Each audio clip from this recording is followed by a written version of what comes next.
आदाब, मैं हूं मुमताज़ आलम रिजवी और मैं बात करूंगा दिल्ली लाल किला बम धमाके की। इस मामले में एनआईए जांच कर रही है और इसके अलावा सबसे बड़ी अहम खबर यह है कि 3 डॉक्टरों को फिलहाल रिहा कर दिया गया है। इसके अलावा एक और शख्स को रिहा किया गया है, दिनेश सिंगला को। तो इस तरह से देखा जाए तो 4 लोग इस मामले में रिहा कर दिए गए हैं। 3 डॉक्टरों को 3 दिन की मुसलसल पूछताछ के बाद एनआईए ने यह पाया कि इनका रिश्ता, जो मेन एक्यूज्ड है, कलीदी मुल्जिम जो है डॉक्टर उमर, उनके साथ कोई ख़ास रिश्ता नहीं है। ये चारों लोग नू से अरेस्ट किए गए थे। हालांकि इंडिया टुडे ने यह दावा किया था कि इनका रिश्ता जो अल-फलाह यूनिवर्सिटी है वहां से इनका रिश्ता है। इसके अलावा डॉक्टर उमर से भी रिश्ते की बात की थी, लेकिन एनआईए ने जो जांच की है, नेशनल इन्वेस्टिगेशन एजेंसी ने, उसने 3 दिन की जांच में ये पाया कि ये शामिल नहीं है। तो ये 3 लोगों को रिहा कर दिया गया। लेकिन मैं आपको बताना चाहता हूं, मैं कहना क्या चाहता हूं कि ये 3 लोग, और ये 3 लोग हैं कौन, मैं ये भी इनके नाम बता देता हूं। इसमें जो ये 3 लोग हैं, डॉक्टर रेहान, डॉक्टर मोहम्मद और डॉक्टर मुस्तकीम और दिनेश सिंगला, इन तीनों लोगों को रिहा कर दिया गया है 3 दिन के बाद। लेकिन जब ये 3 लोग रिहा किए गए तो अभी 3 ही दिन पहले इन्हें अरेस्ट किया गया था। किसी ने भी इसकी खबर नहीं चलाई, किसी ने भी इस पर बात नहीं की।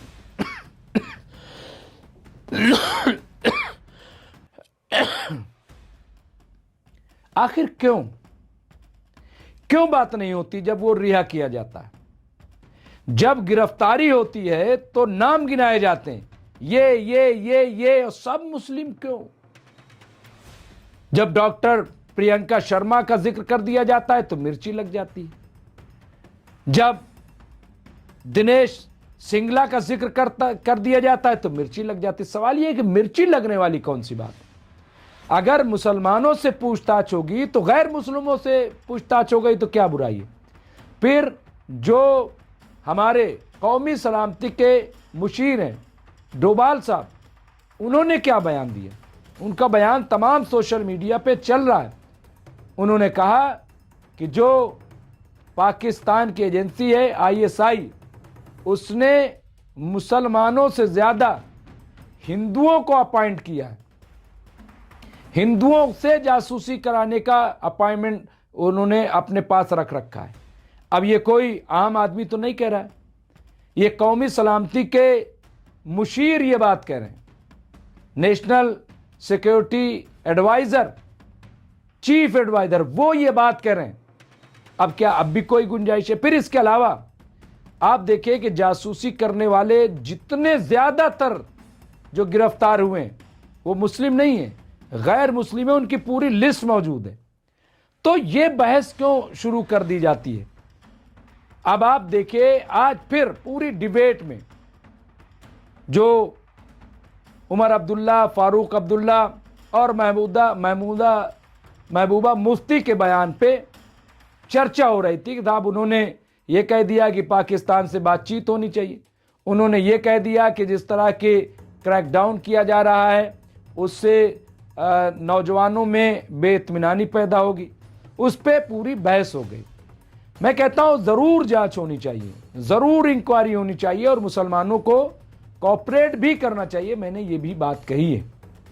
लेकिन आप सोचिए कि वज़ीर आज़म नरेंद्र मोदी ने जो ख्वाब देखा है कश्मीर के लिए, जैसा कि वो कहते हैं, दावा करते हैं कि वहाँ से हम दहशतगर्दी को ख़त्म करेंगे, दहशतगर्दों को, तो क्या ये नाजुक मामला नहीं है कि कार्रवाई सही लोगों पे हो?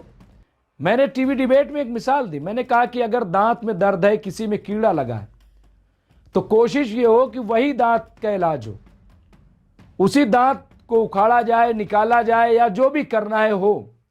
ऐसा ना हो कि उसके बगल वाले दांत को उखाड़ लिया जाए, जैसा कि हम देखते हैं कि जो अनट्रेन्ड डॉक्टर होते हैं वो दूसरे ही दांत को उखाड़ देते हैं। उससे क्या होगा कि तकलीफ भी होगी मरीज को, और जो असल मर्ज है वो भी रह जाएगा। तो कहने का मतलब यह है कि कार्रवाई हो, लेकिन एहतियात के साथ हो। इसमें कौन सी ऐसी बुरी बात कह दी, कौन सी ऐसी बुरी बात कह दी?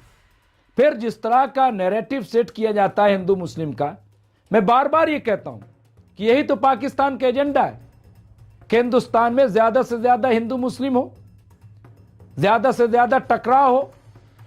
तो जो लोग ऐसा करते हैं हिंदुस्तान में, क्या वो पाकिस्तान की मदद नहीं कर रहे हैं?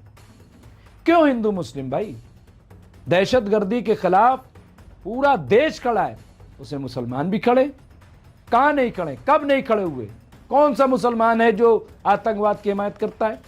नहीं करता है। तो कहने का मकसद ये, सिर्फ इसलिए नहीं बता रहे हैं कि 3 लोग रिहा हो गए, क्योंकि इससे तो जो उनका एजेंडा है वो फेल हो जाएगा। एजेंडा क्या है कि मुल्क के मुसलमानों को कटघरे पे खड़ा करो, हैं? और ये मैं ऐसे ही नहीं कह रहा हूं, इतना ताज्जुब भरा जा रहा है कि एक चुने हुए संसद कुंवर दानिश अली को संसद के अंदर बीजेपी के संसद ने आतंकवादी कह दिया, पाकिस्तानी कह दिया, गद्दार कह दिया और न जाने क्या क्या कह दिया। तो क्यों कह दिया और क्या हुई कार्रवाई उसके खिलाफ जिसने ये बात कही? आज भी आप देखिए, मुस्लिम डॉक्टरों से इलाज न कराया जाए, ये जो बयान दे रहे हैं, क्यों? क्या हो गया ऐसा? भाई जरूर मुस्लिम हैं जो पकड़े गए, लेकिन इसका मतलब आप 25-30 करोड़ मुसलमानों को कटघरे में खड़ा कर दोगे? ये फजूल की बातें, बेबुनियाद बातें। और इसलिए जरूरी है कि ये जो लोग रिहा हुए हैं इसकी खबर आम की जाए, जो लोग गिरफ्तार हुए हैं उनको बताया जाए, जिनका इन्वॉल्वमेंट है उनका इंकशाफ किया जाए। दहशतगर्दी और दहशतगर्दों से किसी तरह का कंप्रोमाइज नहीं हो सकता, उनकी कोई हिमायत नहीं कर सकता, और यही हिंदुस्तान है। लेकिन ताज्जुब का चश्मा हटाना पड़ेगा और एक ईमानदाराना इस मामले में जांच हो, क्योंकि जो कुछ भी हुआ है, अब आप देखिए ये फर्टिलाइजर बताया जा रहा है, अभी तक कहा गया था कि 3000 विस्फोटक।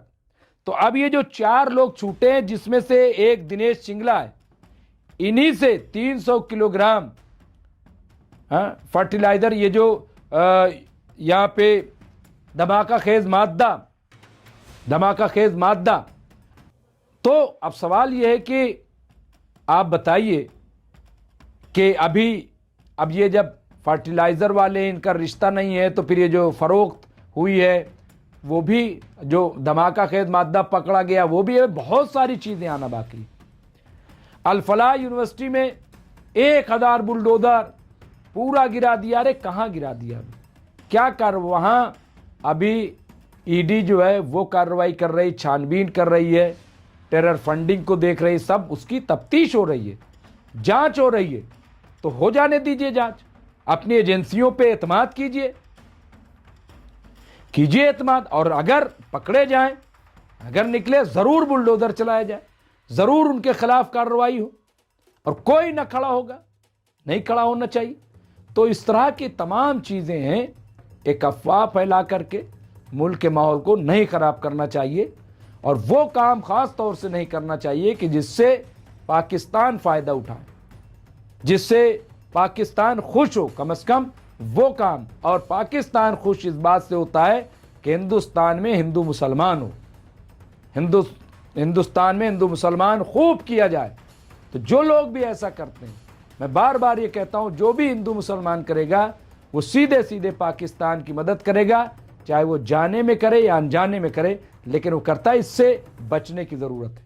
बहुत बहुत शुक्रिया, देखते रहिए एमएमसी न्यूज़ इंडिया।